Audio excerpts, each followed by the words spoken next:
had to cut it back and then made it just not quite interesting enough. There's that threshold of like interestingness where you're going to get attention. And that was so much lower back then in 2013, as I'm sure you know. Oh, yeah, definitely.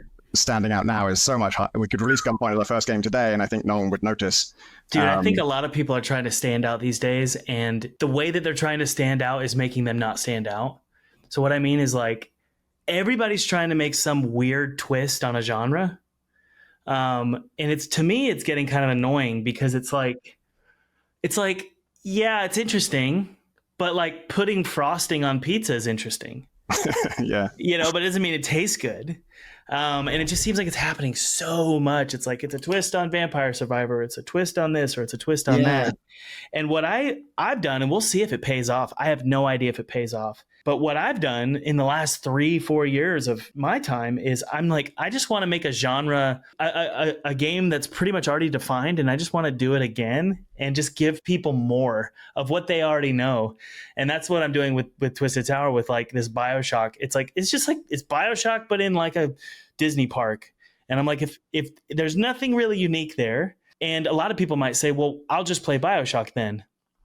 But my suspicion is, and I could be wrong, my suspicion is people are going to say, I actually do want to play BioShock again in a different environment, you know, and with a different story, Something's like Underserved, I think that could work really well. Like Stardew Valley was obviously sort of hitting the Animal Crossing vibes that PC players weren't getting. And I can't speak to that game or the comparison between those two, but it really felt like people were just crying out for that kind of game. And obviously it's a great one, but its success is phenomenal, and I think shows you how many people wanted that. And then with SimCity and City Skylines, we kind of saw like SimCity fans weren't getting what they wanted from main SimCity, and then City Skylines came along and they all flocked to that because it was doing what they wanted. Yeah, and it didn't really do anything new. Yeah, I mean, I haven't played the two well enough to comment on that, but that was the impression I got, is people wanted a good SimCity, and it was a good SimCity. Dude, when I was in second grade, I remember specifically second grade, my teacher said, what do you want to be when you grow up? And I wanted to be a painter. And the reason why is because I was like, my mom or something had showed me a bunch of paintings from Norman Rockwell, and his paintings were so good. They were so...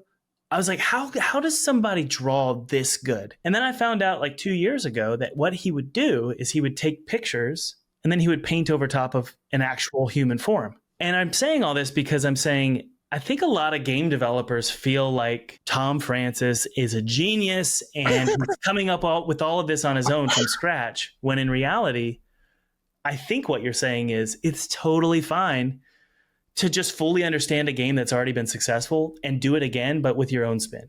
Yeah, I think for me anyway, that the spin part is quite important. I want to be making it for a reason, and to explore something like, I bet if this game had this feature, you could maybe say Breach Wizards is like Into the Breach, but with infinite rewind. And that wasn't how we started it, but that's an interesting thing to explore. Does that work?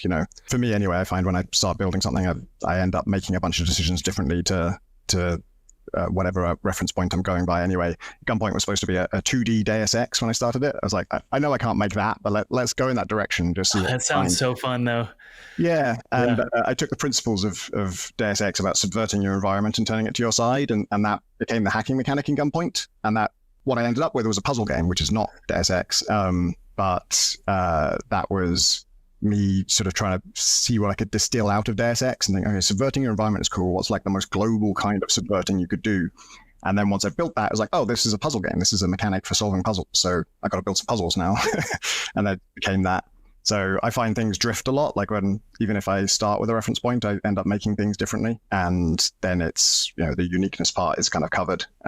So you're not being experimental, or because there was a quote that you said in one of your videos. You said, don't be experimental about structure in a game unless that's the point. Yes. Is that related to what you're saying here? Like, at what point is it a good idea for a game developer or a game designer to start twisting and changing things and being experimental? Yeah, like I say, I like to go in with an idea of what I'm going to do differently, and yeah, it's definitely possible to go too far in that direction and just be like changing everything all the time, especially like pivoting, like changing your mind about, okay, we built all this, now we're going to throw all that away and do it this way. If you have to do that because feedback is telling you it's not working, then fine. But I think some developers sort of lose themselves in their own head and lose faith in something before they've even tried it, and then keep changing their mind about what they want to make, and that's very time consuming. So yeah, the structure comment was about came from heat signature, because with heat signature we build the core game first, which I think is the right way to do it. Make sure you've got something fun at the core of it, but there was no structure surrounding it. And then when I came to build that, I wanted it to be like a whole galaxy of space stations, and each one is divided into territory, and there'd be these ships flying between the space stations, and you'd hijack those, and that would change the trade routes, and you could sort of modify the infrastructure of the galaxy by how you did that, and create new trade routes and create new empires and things. And it's all very ambitious. And it's being ambitious is okay as long as you can test what you're trying to build quickly. And when it's the structure surrounding the whole game, A, it took a long time to build anything at all to test. And then B, testing it is also really time consuming, because you have to play. This is a theory about how it will feel to play a whole campaign within that structure. And so to test that once, you've got to play a whole campaign. Like, there isn't really a shortcut for it. Yep. And that could be, in heat signature, it's probably like 20 hours to kind of complete the game.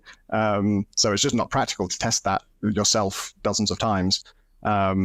So generally, you don't want to be experimental about the whole structure of the game, because you won't be able to test it very often. And I added the caveat, unless that's the point of the game. If the core is very, tried and tested, and all you're interested in is experimenting with structure, which is kind of true of our next game, then I think it's okay. I hope it's okay. Yeah. We're still going to have the testing problem of I won't be able to test how this campaign feels, over and over again.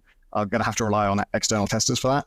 And we'll need a lot of them, because, when you ask 100 people to test the game, not all of them are going to be willing to play through a 20-hour campaign or whatever it ends up being. Even the ones who want to just won't get to do that in a decent amount of time. So you need a good body of testers.